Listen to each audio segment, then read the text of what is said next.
He can override anything. But also, God, I believe, puts authorities in our life because of pressure in our life. Pressure. How many people could say here they don't live under any pressure at all? Not many of us.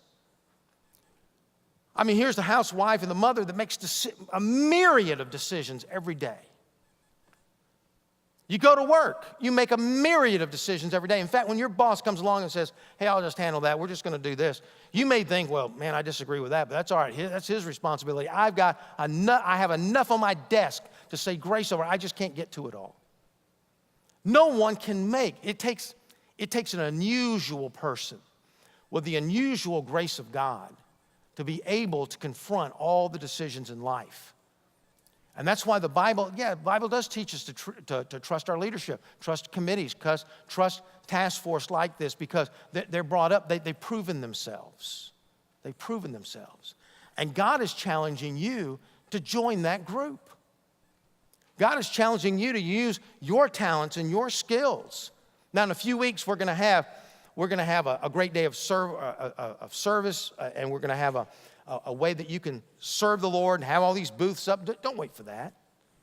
Start serving the Lord now. I'm challenging you to do that. And what kind of people do we need? Fat people. We need fat people. Real porkers. We need F-A-T. Fat. Faithful, available, and what? Teachable. Faithful. Faithful to the Lord, faithful to the house of God. I tell you, when I grew up, I went every Sunday to church.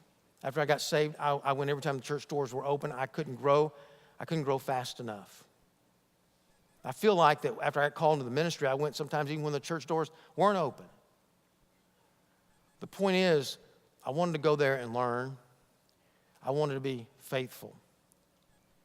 I wanted to be faithful to what God has given me. The reason why people are called from the committed to the core is they've proven themselves in the committed.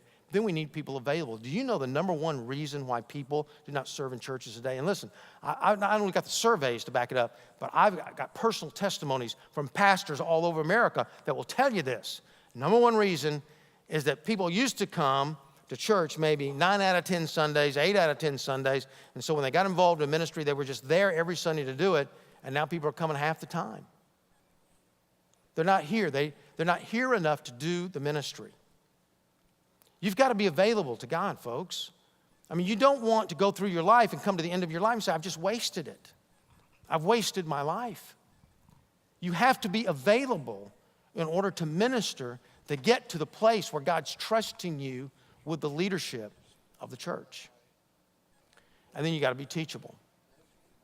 You know, one of the things that some people struggle with, you know, once they become a teacher or whatever, they think, well, I've got it now. You know, I don't need to grow anymore. Well, I've got a doctorate, and yet I read stuff all the time to make myself a better minister.